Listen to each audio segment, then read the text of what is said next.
നമസ്കാരം, ഞാൻ doctor K S Vishnu Namboothiri, Sreerudra Ayurveda multi speciality ഹോസ്പിറ്റലിലെ ചെയർമാനും മെഡിക്കൽ ഡയറക്ടറുമാണ്. കഴിഞ്ഞ ഏതാണ്ട് 30 വർഷമായി ആരോഗ്യരംഗത്ത് പ്രവർത്തിച്ചു വരുന്ന ഒരു ഡോക്ടറാണ് ഞാൻ. നമുക്ക് നമ്മുടെ നാട്ടിലെ വളരെ പ്രധാനപ്പെട്ട രോഗങ്ങളിലൊന്നായി തൈറോയിഡ് പ്രശ്നം മാറി തുടങ്ങിയിട്ടുണ്ടല്ലേ. വളരെ പരിചിതമായി തുടങ്ങിയിട്ടുള്ള ഒരു രോഗമാണ് തൈറോയിഡ് വിഷയങ്ങൾ എന്ന് പറയുന്നത്. ഒരുപക്ഷെ നമ്മുടെ നാട്ടിൽ ഈ അടുത്ത കാലത്തായി ഏറ്റവും അധികം ശ്രദ്ധിക്കപ്പെടുന്ന രോഗങ്ങളിലൊന്നും തൈറോയിഡ് തന്നെയാണ്. തൈറോയിഡിന് സാധാരണഗതിയിൽ നമുക്ക് 2 തരത്തിൽ രോഗങ്ങളെ, തൈറോയിഡിൻ്റെ പ്രശ്നങ്ങളെ നമുക്ക് കാണാൻ പറ്റും. ഒന്ന് അതിൻ്റെ സ്ട്രക്ചറലായിട്ടുള്ള ഇഷ്യൂസാണ്, 2 അതിൻ്റെ ഫങ്ഷണലായിട്ടുള്ള ഇഷ്യൂസ്.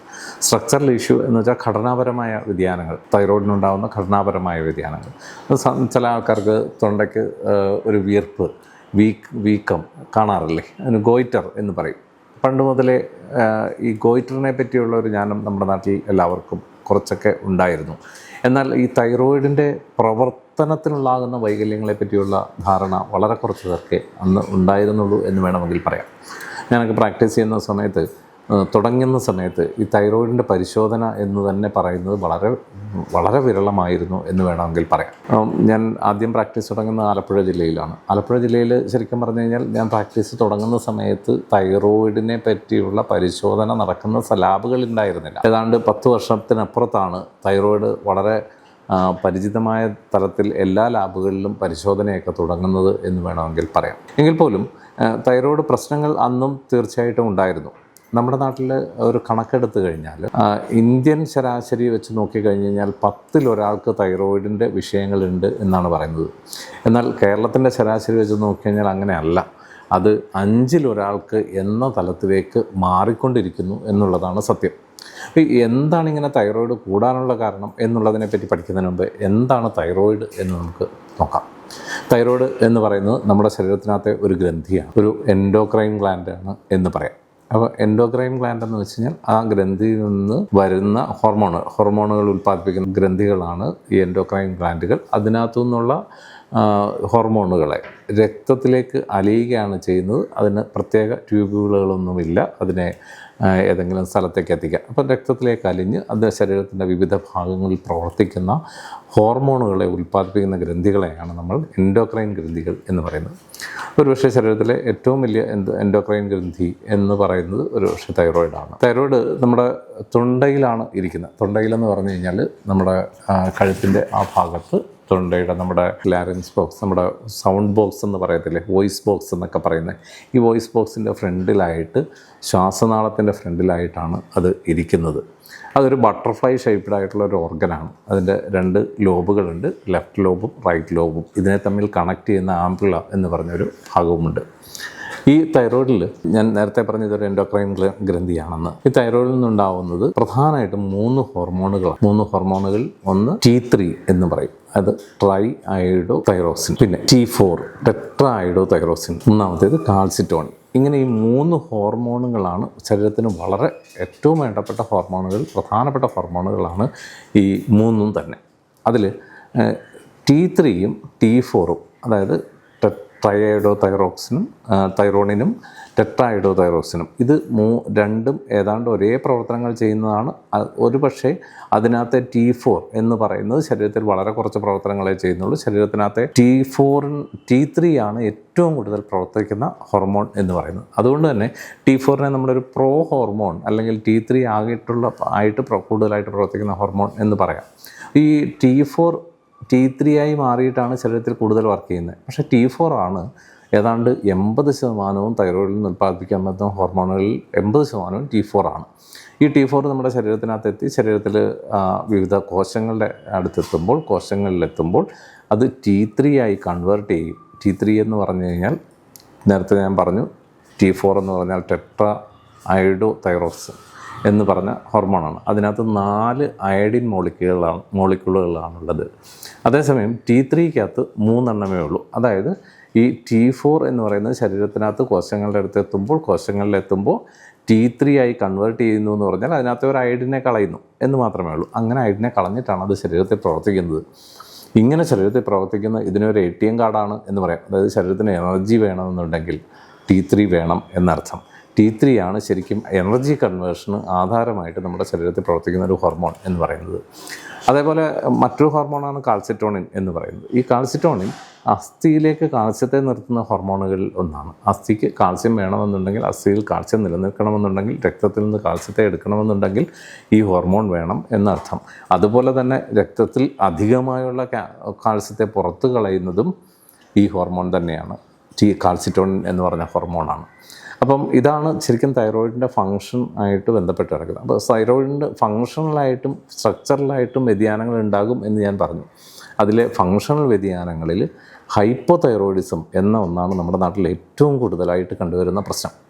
ഹൈപ്പോതൈറോയിഡിസം എന്ന് പറയുന്നത് നേരത്തെ ഞാൻ സൂചിപ്പിച്ച T3, T4, കാൽസിറ്റോണിൻ എന്നീ ഹോർമോണുകളുടെ അളവ് രക്തത്തിൽ കുറഞ്ഞു പോകുന്ന അവസ്ഥയാണ് ഈ ഹൈപ്പോതൈറോയിഡിസം എന്ന് പറയുന്നത്. രക്തത്തിൽ ഈ ഹോർമോണുകൾ കുറഞ്ഞു പോകുമ്പോൾ തീർച്ചയായിട്ടും തൈറോയിഡിനെ ഉത്തേജിപ്പിക്കുന്നതിനായിട്ട് തലച്ചോറിൽ നിന്നും TSH എന്ന് പറഞ്ഞ ഒരു ഹോർമോൺ ഉൽപ്പാദിപ്പിക്കപ്പെടുന്നുണ്ട്. തലച്ചോറിലെ ആൻറ്റീരിയർ പിറ്റ്യൂട്ടറിയിൽ നിന്നാണ് ഈ ഹോർമോൺ ഉൽപ്പാദിപ്പിക്കപ്പെടുന്നത്.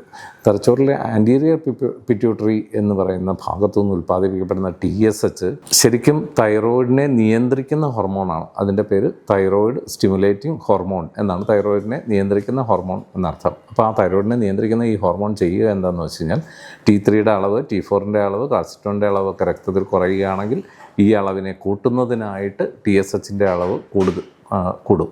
അതേസമയം T3, T4ൻ്റെയൊക്കെ അളവ് രക്തത്തിൽ കൂടുതലാണെങ്കിൽ ഈ ഹോർമോണിൻ്റെ അളവ് കുറയുകയും ചെയ്യും. അപ്പോൾ അതുകൊണ്ട് തന്നെ TSHനെ നോക്കിക്കൊണ്ടാണ് നമ്മൾ ഹൈപ്പോതൈറോയിഡിസത്തെയും ഹൈപ്പർ തൈറോയിഡിസത്തെയും പറയുന്നത്. സാധാരണ ആൾക്കാർ പറയാറുണ്ട് എനിക്ക് തൈറോയിഡ് ഉണ്ട് എന്ന്. ശരിയാണ്, തൈറോയിഡ് എല്ലാവർക്കും തന്നെ ഉണ്ട്.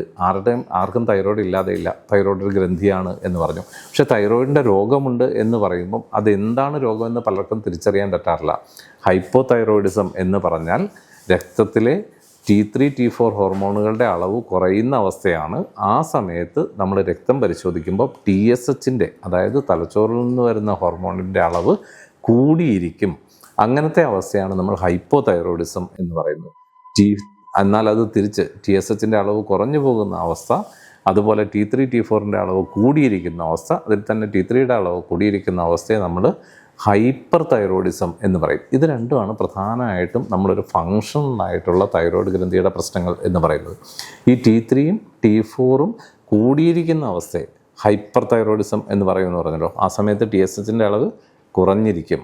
അപ്പോൾ ഈ ഒരവസ്ഥ സാധാരണഗതിയിൽ നമ്മുടെ നാട്ടിൽ അധികം കാണാറില്ല. പക്ഷേ ഹൈപ്പോതൈറോയിഡിസമാണ് കൂടുതലായിട്ട് കാണുന്നത്. മറ്റേത് കാണുന്നില്ല എന്നല്ല, അത് തീർച്ചയായിട്ടും ഉണ്ട്. TSHൻ്റെ, അതായത് തലച്ചോറിൽ നിന്ന് ഉൽപ്പാദിപ്പിക്കപ്പെടുന്ന തൈറോയിഡ് സ്റ്റിമുലേറ്റിംഗ് ഹോർമോണിൻ്റെ അളവ് കൂടിയിരിക്കുകയും ചെയ്യുന്ന അവസ്ഥയാണ് നമ്മൾ ഹൈപ്പോതൈറോയിഡിസം എന്ന് പറയുന്നത്. ഇതേപോലെ തന്നെ രക്തത്തിൽ T3, T4ൻ്റെ അളവ് കൂടുകയും TSHൻ്റെ അളവ് കുറയുകയും ചെയ്യുന്ന അവസ്ഥ, വളരെയേറെ കുറയുകയും ചെയ്യുന്ന, നോർമലിനേക്കാൾ കുറയുകയും ചെയ്യുന്ന അവസ്ഥ, ആ അവസ്ഥയാണ് നമ്മൾ ഹൈപ്പർ തൈറോയിഡിസം എന്ന് പറയുന്നത്. അപ്പോൾ സാധാരണഗതിയിൽ നമ്മുടെ നാട്ടിൽ ഏറ്റവും കൂടുതലായി കണ്ടുവരുന്നത് ഹൈപ്പോതൈറോയിഡിസമാണ്.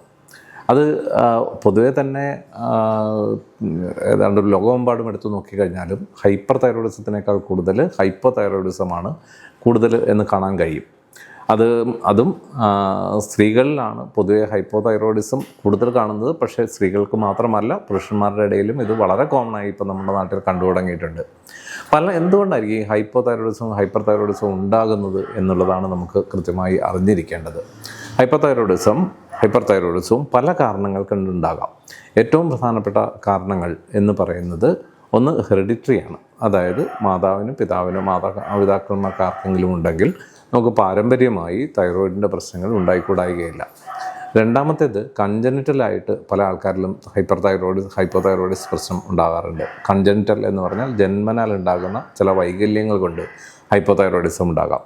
ഉദാഹരണത്തിന് തൈറോയിഡ് എട്രീസിയ എന്ന് പറയും. അതായത് തൈറോയിഡ് ഗ്രന്ഥി അവിടെ ചുരുങ്ങിപ്പോവുക അല്ലെങ്കിൽ കാണാതെ ഇരിക്കുക, തൈറോയിഡ് എജനിസിസ് എന്ന് പറയുന്ന അവസ്ഥ അങ്ങനെ ഉണ്ടാകാം. ചിലപ്പോൾ എക്ടോപ്പിക്കായിട്ട്, അതായത് തൈറോയിഡ് ഗ്രന്ഥി ഇരിക്കുന്ന സ്ഥലത്തെപ്പറ്റി ഞാൻ പറഞ്ഞു, അവിടെ അല്ലാതെ വേറെ എവിടെയെങ്കിലും ഉണ്ടാവുക. അപ്പോഴും തൈറോയിഡിൻ്റെ പ്രവർത്തനങ്ങൾ കൃത്യമായി നടന്നുകൊള്ളണമെന്നില്ല. അപ്പോൾ അങ്ങനെ കൺജനിറ്റലായിട്ടുള്ള അവസ്ഥകൾ ഉണ്ടാകാം. അത് ജന്മജമായിട്ട് അല്ലെങ്കിൽ സഹജമായിട്ട് ഉണ്ടാകുന്ന അവസ്ഥയുണ്ട്, കുലജമായിട്ടുണ്ടാകുന്ന അവസ്ഥയുണ്ട്, ജന്മജമായിട്ടുണ്ടാകുന്ന അവസ്ഥയുണ്ട്. ഇനി അതുകൂടാതെ നമ്മുടെ ലൈഫ് സ്റ്റൈൽ പ്രോബ്ലംസ് കൊണ്ടുണ്ടാവും. നമ്മുടെ നാട്ടിൽ നമുക്ക് ഇപ്പം വളരെയേറെ കൂടുതലായി കാണുന്ന ഈ ഹൈപ്പോതൈറോയ്ഡ് പ്രശ്നം ലൈഫ് സ്റ്റൈൽ പ്രശ്നം തന്നെയായിട്ട് വേണമെങ്കിൽ എടുക്കാം. ലൈഫ് സ്റ്റൈലിൽ പ്രധാനമായിട്ടും ഒത്തിരി വറുത്തതും പൊരിച്ചതുമായിട്ടുള്ള ഭക്ഷണങ്ങൾ, കഫത്തെയും മേധസ്സിനെയും വർദ്ധിപ്പിക്കുന്ന തരത്തിലുള്ള ഭക്ഷണങ്ങൾ, നമുക്ക് കൊളസ്ട്രോളും ഷുഗറും ഒക്കെ ഉണ്ടാക്കുന്ന തരത്തിലുള്ള ഭക്ഷണങ്ങൾ, വേണ്ടത്ര എക്സസൈസ് ഇല്ലാതിരിക്കുക, സ്ട്രെസ് ഒരു പ്രധാനപ്പെട്ട കാരണമായിട്ട് വരിക, അതുപോലെ വേണ്ടത്ര വിശ്രമം ലഭിക്കാതിരിക്കുക, ഇതെല്ലാം തന്നെ തൈറോയ്ഡ് ഗ്രന്ഥിയുടെ പ്രവർത്തനത്തെ ബാധിക്കുന്നത് തന്നെയാണ്. രാത്രിയിൽ ഒത്തിരി നേരം ഉറക്കമുളയ്ക്കുക, രാവിലെ താമസിച്ചെണീക്കുക, ഇതുമെല്ലാം തൈറോയ്ഡ് ഗ്രന്ഥിയെ ബാധിക്കുന്ന പ്രശ്നങ്ങൾ തന്നെയാണ്. അതുകൂടാതെ പലപ്പോഴും വൈറൽ ഇൻഫെക്ഷൻസ്, ചിലപ്പം കടുത്ത ഒരു വൈറൽ പനി വന്നാലും, ഇപ്പം നമ്മുടെ നാട്ടിൽ മുമ്പ് ചിക്കൻ ഗുനിയ വന്നിരുന്ന ഒത്തിരി പേരിലും പിന്നീട് ഹൈപ്പോതൈറോയിഡിസം ഉണ്ടായതായിട്ട് കാണാൻ കഴിഞ്ഞിട്ടുണ്ട്. വൈറൽ ഇൻഫെക്ഷൻസ് ഹൈപ്പോതൈറോയിഡിസത്തിലേക്ക് നയിക്കാറുണ്ട്. എന്നാൽ ഏറ്റവും കൂടുതൽ നമ്മുടെ നാട്ടിലുണ്ടാകുന്ന ഹൈപ്പോതൈറോയിഡ് പ്രശ്നങ്ങൾ എന്ന് പറയുന്നത് ഓട്ടോ ഇമ്മ്യൂൺ ഹൈപ്പോതൈറോയിഡ് പ്രശ്നങ്ങൾ ആണ് എന്ന് പറയാം. ഓട്ടോ ഇമ്മ്യൂണിറ്റി എന്ന് പറയുന്നത് നമ്മുടെ ശരീരത്തിലെ കോശങ്ങൾ തന്നെ നമ്മുടെ കോശങ്ങളെ നശിപ്പിക്കുന്ന, അല്ലെങ്കിൽ നമ്മുടെ ശരീരത്തിൻ്റെ പ്രതിരോധശേഷി തന്നെ നമ്മുടെ കോശങ്ങളെ നശിപ്പിക്കുന്ന അവസ്ഥയാണ് ഓട്ടോ ഇമ്മ്യൂണിറ്റി എന്ന് പറയുന്നത്. ഇത് തന്നെ തൈറോയിഡിനെ സംബന്ധിച്ച് 2 തരം ഓട്ടോ ഇമ്മ്യൂൺ അവസ്ഥകളുണ്ട്. ഒന്ന് ഹൈപ്പോതൈറോയിഡിസത്തിലുണ്ടാകുന്ന ഹഷിമോട്ടോസ് തൈറോയിഡൈറ്റിസ്, അതാണ് ഒരുപക്ഷെ നമ്മുടെ നാട്ടിൽ ഏറ്റവും കൂടുതലായിട്ടുണ്ടാകുന്നത്. ഹൈപ്പർ തൈറോയിഡിസത്തിലുണ്ടാകുന്ന ഗ്രേസ് ഡിസീസ് എന്ന് പറയും. ഈ ഗ്രേസ് ഡിസീസ് നമ്മുടെ നാട്ടിലുണ്ട്, എന്നാൽ അധികം ആയിട്ടില്ല, നേരത്തെ ഹൈപ്പർ തൈറോയിഡിസത്തിൻ്റെ കാര്യത്തിൽ പറഞ്ഞ പോലെ തന്നെ. അപ്പോൾ ഹഷിമോട്ടോസ് തൈറോയിഡൈറ്റിസ് ഈ സംഭവിക്കുന്നത് എന്തെന്ന് വെച്ച് കഴിഞ്ഞാൽ, നമ്മുടെ തൈറോയിഡിനകത്ത് നേരത്തെ ഞാൻ പറഞ്ഞു അയഡിൻ ആറ്റങ്ങൾ നമ്മുടെ തൈറോയിഡിലോട്ട് ആഗിരണം ചെയ്യപ്പെടുകയും, നമ്മുടെ ഭക്ഷണത്തിൽ നിന്ന് അയഡിൻ ആറ്റങ്ങൾ നമ്മുടെ തൈറോയിഡിലോട്ട് ആഗിരണം ചെയ്യപ്പെടുകയും, അവിടെ വെച്ച് ഈ അയഡിൻ ആറ്റങ്ങളെ നമ്മുടെ തൈറോയിഡിൽ വെച്ചിട്ട് തൈറോഗ്ലോബുലിൻ എന്ന പ്രോഹോർമോണുമായി കണക്ട് ചെയ്യപ്പെടുകയും ചെയ്യുന്ന അവസ്ഥയുണ്ട്. അതിന് സഹായിക്കുന്ന തൈറോയിഡ് പെറോക്സിഡേസ് എന്ന് പറഞ്ഞ എൻസൈമുണ്ട്. ഇതിനുണ്ടാകുന്ന ഓട്ടോ ഇമ്മ്യൂണിറ്റി ആണ് പലപ്പോഴും ഓട്ടോ ഇമ്മ്യൂൺ തൈറോയിഡൈറ്റിസുകളിലേക്ക് നയിക്കുന്നത്. അതിനെതിരെ ആൻറ്റിബോഡി ഉണ്ടാവും. അപ്പോൾ അതുപോലെ ഈ തൈറോഗ്ലോബുലിൻ എന്ന് പറഞ്ഞതിനോടും എതിരെ, അതൊരു പ്രോട്ടീനാണ്, അതിനെതിരെ ഉണ്ടാകുന്ന auto immunity, anti thyroglobulin antibody, ഇങ്ങനൊരു ആൻറ്റിബോഡി ഉണ്ടാകാം, അല്ലെങ്കിൽ തൈറോയിഡ് പെറോക്സിഡേസ് ആൻറ്റിബോഡി ഉണ്ടാകാം. ഇങ്ങനെയുള്ള ആൻറ്റിബോഡികൾ നമ്മുടെ ശരീരത്തിലുണ്ടാകുന്നത് ഈ തൈറോയിഡിൻ്റെ പ്രവർത്തനത്തെ ബാധിക്കും. അങ്ങനെ ഉണ്ടാകുന്നതാണ് ഓട്ടോ ഇമ്മ്യൂൺ തൈറോയിഡ് പ്രശ്നങ്ങൾ. അതിൽ ഞാൻ നേരത്തെ പറഞ്ഞു ഹഷിമോട്ടോസ് തൈറോയിഡൈറ്റിസ് ആണ് നമ്മുടെ നാട്ടിൽ ഏറ്റവും കൂടുതലായിട്ട് കാണുന്നത്.